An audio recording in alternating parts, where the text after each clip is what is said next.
TV Arapuã. Bom dia, Bruno. Bom dia a toda a produção. Bom dia aos todos que estão em casa. Uma satisfação estar aqui. Há um estudo recente, a Universidade Federal de Pelotas, do Rio Grande do Sul, apontando que cerca de 56% da população brasileira sofre de obesidade e sobrepeso. Há uma diferença entre obesidade e sobrepeso? Pergunta ao senhor. E por que esse fator tão grande, tão assustador de muitas pessoas com sobrepeso e obesidade? Verdade. Paradoxalmente, hoje a gente tem em algumas regiões do nosso planeta mais pessoas com obesidade do que pessoas com problemas de alimentação, como desnutrição. Provavelmente isso ocorreu em função da mudança dos hábitos alimentares. Que isso vem de uma forma contínua nesses últimos 30, 40 anos. Então, a predominância, principalmente de alimentos ricos em açúcares, né, que são os carboidratos, de alimentos desse sistema chamado de fast food, aquelas refeições rápidas, provavelmente, dentre outros, contribuíram para que houvesse o aumento do sobrepeso e da obesidade. Realmente há uma pequena diferença entre sobrepeso e obesidade. Falo uma pequena diferença quando me refiro à obesidade leve, à obesidade grau 1. A gente chama de sobrepeso as pessoas que têm o chamado IMC, que é o Índice de Massa Corpórea, entre 25 e 29,9. E a obesidade considera-se quando esse IMC está no patamar de 30 em diante. Então, é uma diferença em relação à obesidade inicial, eu digo discreta, mas quando a gente começa a considerar as situações de obesidade mais avançadas, realmente fica uma diferença mais considerável. Doutor, às vezes você olha para uma pessoa, fulano de tal tá magrinho, tá gordinho, você já dá como se fosse uma dimensão sobre a situação de cada um. Existe algum peso ideal para falar fulano de tal realmente tá magro ou fulano de tal tá gordo? Tem um peso, tem um número exato para isso? Tem. Está em relação a esse IMC. O IMC ele é calculado quando a gente leva em consideração o peso da pessoa e divide o peso pela altura em duplicidade, a gente chama altura ao quadrado. Então, quando o parâmetro está entre 18,9 e 24,9, a gente considera que a pessoa esteja no seu peso ideal. Então, essa é uma matemática que é feita que não dá para fazer em casa, porque você não consegue verificar o seu IMC em casa. Mas né? na internet, Bruno, através do smartphone mesmo, é só a pessoa colocar lá IMC. Aí aparece já em sites uma forma de calcular isso. É só inserir o peso e a altura. Aí dá o resultado, sai na hora. É um acesso muito fácil. Qualquer pessoa pode fazer isso. Faz essa situação de casa mesmo e aí com o alerta aceso tem que procurar um profissional, né? Porque Perfeito. Tem muita gente, não, eu tô gordo, aí começa aquele tratamento em casa mesmo, ao seu modo, isso pode ser perigoso, né? Verdade. É sempre importante ter a orientação de um profissional, de um médico, de um nutricionista também, são pessoas que lidam diretamente com esse problema, porque a questão do ajuste alimentar, ela é muito individual, né?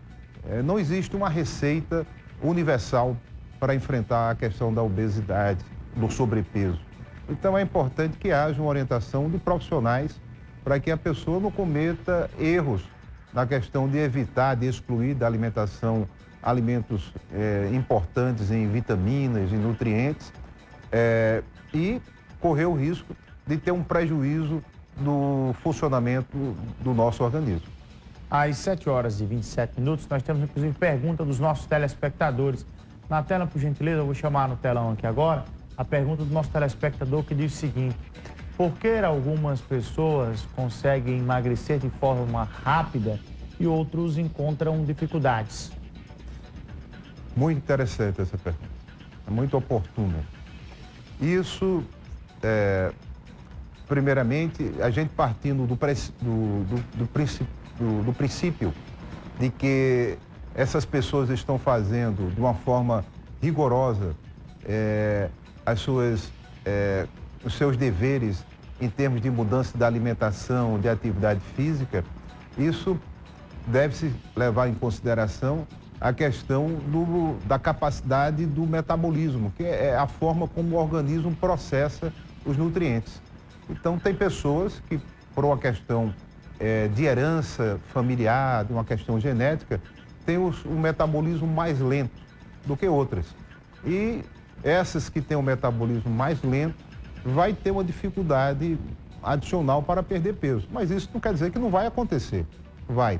Também gostaria de sugerir para essas pessoas que também investiguem a possibilidade de ter uma doença como a redução da atividade da tireoide, que chama-se hipotireoidismo, que leva à redução do metabolismo orgânico. Então, diria que, uma vez esclarecido essas situações, a pessoa deve continuar com o seu processo, porque mais cedo ou mais tarde ela vai ter uma resposta satisfatória para esse esforço que ela está fazendo. Doutor, é preocupante o número de pessoas com doenças mentais. Obviamente que isso tem um reflexo na alimentação. Muitas pessoas comem por ansiedade, porque estão em um quadro depressivo, alguma questão problemática. Por que as questões mentais estão tão direcionadas a alguém que quer descontar aquilo na alimentação e gera obesidade e outros fatores? Muito bem lembrado, verdade. Talvez seja um dos grandes desafios na questão da redução do peso. Não é à toa que muitas pessoas precisam de um acompanhamento de um psicólogo, de um psiquiatra.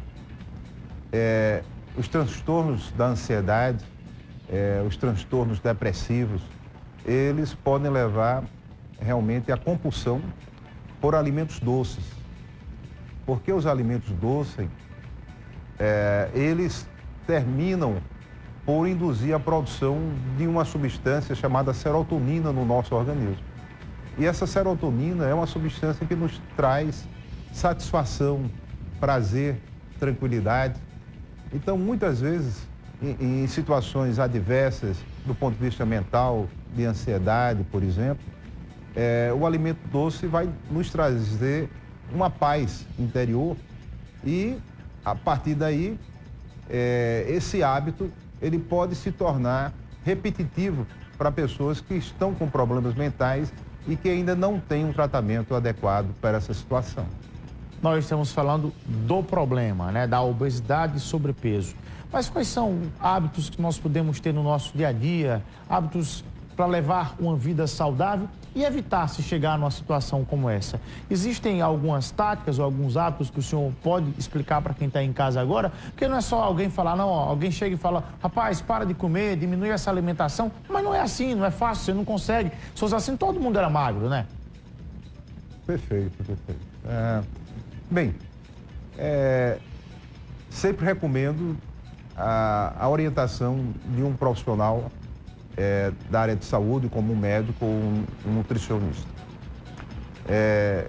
Eu diria que a gente deve privilegiar na nossa alimentação as frutas, os legumes, as verduras, as proteínas, não é? Isso aí já nos dá, vamos dizer assim, uma base alimentar muito sólida para as nossas necessidades orgânicas. Por outro lado, devemos evitar ou consumir muito pouco os chamados carboidratos, que são os açúcares, massas, doces, por exemplo. Ao lado disso, é importante também a atividade física. A atividade física é fundamental nesse processo, não é? Então, porque leva ao gasto das energias que a gente tem acumulado de forma excessiva. E também é interessante o que você acabou de comentar, a questão do equilíbrio mental. Vamos dizer assim, a cabeça, popularmente dizendo, faz diferença nesse processo, vamos dizer assim, da redução de peso. Nós temos uma última pergunta para finalizar, um telespectador que manda a seguinte pergunta. O jejum intermitente é saudável? Inclusive é um hábito que tem crescido muito entre as pessoas, né? Isso é um meio saudável, doutor? Sob a orientação médica, ele é saudável. Isso é interessante porque recentemente